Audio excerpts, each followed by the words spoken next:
जितनी तुम्हें उम्मीद है उतना मजा तो नहीं आएगा, लेकिन हाँ कुछ मजा जरूर आएगा। तो कहानी की जो शुरुआत है वो तभी होगी जब इन दोनों की मुलाकात होगी, और ट्विस्ट है वो कहानी में तभी आएगा जब इन दोनों के बीच में ये आएगा। बात शनिवार रात 10:15 की, जब दो फैमिली पार्टी में लीन थी। इसी लीनता के दौरान हमारी तृप्ति की जो निगाहें हैं वो एक सोने से मुंडे पे जाके टिकती है, और जब कैमरा मुंडे की मुंडी की तरफ घुमाया जाता है तो हमें पता चलता है कि ये तो विकी कौशल है। इसका मतलब कहानी की शुरुआत होने वाली है। अरे होने वाली क्या, हो गई। हमारे दोनों प्रेमी वो आपस में मिल चुके हैं और बात है वो बच्चों के नाम तक पहुंच गई। पर ये क्या हुआ, बच्चों की पैदाइशी के बारे में सुनकर के तृप्ति थोड़ा नाराज हो गई। शायद उसे बच्चे पसंद नहीं है। लगता है वो अपने सपने को बच्चों से ज्यादा महत्व दे रही है। वो चुनना नहीं बल्कि उड़ना चाहती है। उसके सपने बड़े थे बाकी चीजों के मुकाबले, लेकिन फिर भी वो अपने सपनों को साइड में सुलाकर दोनों एक साथ सो जाते हैं। दोनों का वैवाहिक जीवन शानदार चलता है। खुशियां दरवाजे पे दस्तक दे चुकी थी। परिवार वाले भी खुश थे।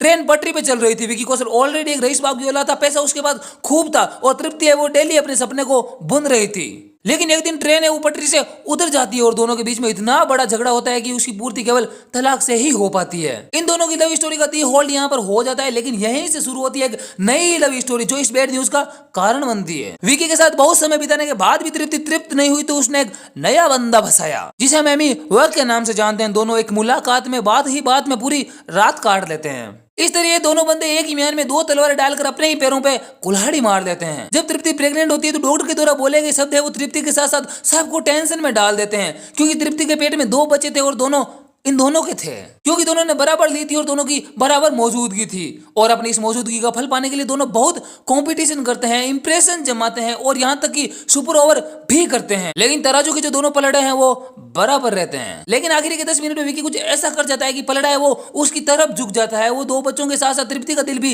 जीत लेता है। अपने गबरू को दूसरी रील मिल जाती है और मामला है वो शांत हो जाता है। एंड में तौबा तौबा के साथ मूवी खत्म हो जाती है। तो इस तरह से ये मूवी काफी बकवास टाइप की थी मेरे हिसाब से तो। और बाकी अगर आपकी जेब घर में तो देख लेना। मिलते हैं अगले वीडियो में, तब तक के लिए देखते रहिए।